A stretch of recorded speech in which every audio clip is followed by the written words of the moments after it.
Hi student, today also discuss about endocrine system.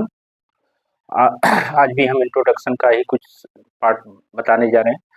Video लंबी होगी और इसके बारे में बहुत डिटेल अध्ययन करेंगे हम लोग। थोड़ा सा तकनीकी कारण की बस हम अभी नहीं बना पा रहे हैं पूरा, लेकिन आने वाले समय में हो सकता है 1-2 दिन में हम आपको इससे बेहतर। तो हम कल पढ़ रहे थे केमिकल मैसेंजर। तो केमिकल मैसेंजर में हमने बताया था, कल आप लोग ध्यान देना, इसमें हमने कहा था सीक्रेटेड फ्रॉम। सीक्रेटेड फ्रॉम कहाँ से बेटा? सीक्रेटेड फ्रॉम बोलोगे endocrine gland, endocrine gland, secreted from endocrine gland. और कुछ मात्रा जो होती, कुछ मात्रा सम, या कह सकते हो some chemical messenger, chemical messenger, messenger also secreted from, secreted from कहाँ से? नर्व एंडिंग बोल दो। बट मैक्सिमम जो है, जो मैक्सिमम हम लोग बोलेंगे, मैक्सिमम बोलेंगे कि केमिकल मैसेंजर सीक्रेटेड फ्रॉम, मतलब यह जो रासायनिक केमिकल मैसेंजर, याद रखना, केमिकल मैसेंजर का मतलब दिमाग में ये रहेगा कि मैं हार्मोन्स के बारे में बोल रहा हूँ। यह हार्मोन्स कहाँ से सीक्रेट होगा? इंडोक्राइन ग्लैंड से। और कुछ कुछ जो केमिकल मैसेंजर या हार्मोन्स होते हैं वह सीक्रेट होंगे नर्व एंडिंग से। अब थोड़ा सा हमने इंडोक्राइन ग्लैंड का वर्ड यूज किया है, तो थोड़ा सा बेटा समझो इसको। कैसे समझोगे? देखो, ग्लैंड का जो फंक्शन होता है वाटर या अपने सिक्रेटरी मटेरियल को बाहर निकालना। अब जैसे इंडोक्राइन समझो, जैसे देखो कुछ ग्लैंड्स होती हैं, जैसे देखो ये है स्किन, स्किन की लेयर ऐसे है,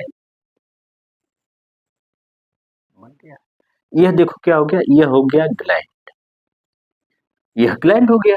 यह भाई जब ग्लैंड है तो यह कोई अपना स्रावित पदार्थ इसमें रखी है, लेकिन निकालने के लिए इसको अगर अपने स्रावित पदार्थ को निकालना है तो देखिए बहुत इसके पास रास्ता है, तो बोलो ना कि ये क्या है? डक्ट है,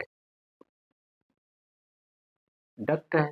इसी को इसको बोलोगे तुम एक्सोक्राइन ग्लैंड, ठीक? इसको बोलोगे एक्सोक्राइन ग्लैंड। और इसी का नाम, इसी का दूसरा नाम इसी का दो डक्ट ग्लैंड बोल।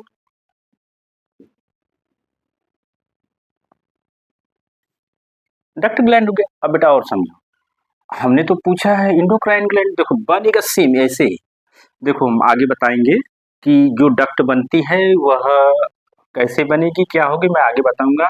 कि होता है इक्टोडर्म, इक्टोडर्म, इंडोडर्म और एक है मीजोडर्म। इससे इसका निर्माण होगा, इन तीनों से, सबका अलग अलग हो। आगे में पूरा डिटेल क्लियर हो, हमको बस केवल ये समझाना एक्सोक्राइन ये है। अब देखो इंडोक्राइन क्या है, देखो बन रही, देखो ऐसे ही बन रही,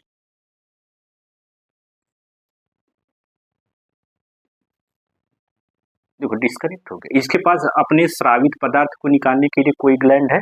कोई भी ग्लैंड नहीं इसके पास। तो इसका नाम तुम एक नाम बोल दो, कहते नहीं सर यही है इंडोक्राइन ग्लैंड। और बेटा एक नाम हमने ये बता दिया कि देखो इसके पास डक्ट है, तो कहोगे नहीं सर डक्ट नहीं, तो कहोगे डक्ट लेस ग्लैंड, ये भी बोल सकते हो। फिर आगे देखते हैं, आगे जो है, आगे हम लोग ये देखते हैं, दो तो हमने बता दिया, एक डक्ट ग्लैंड हो गया, एक डक्टलेस ग्लैंड हो गया। अब थर्ड देखो, थर्ड जो होता है, थर्ड क्या होता है? जो ए भी क्वालिटी हो, ए भी क्वालिटी हो, और उस ग्लैंड को बोला जाता है मिक्स्ड ग्लैंड। उसको क्या बोलोगे? Mixed gland. और मिक्स ग्लैंड जो होती है हमारी शरीर की है अग्नाशय, जिसको तुम लोग बोल दो अंग्रेजी में पैंक्रियाज। चलिए फिलहाल इतना ही, फिर हम समझाते हैं। Thank you.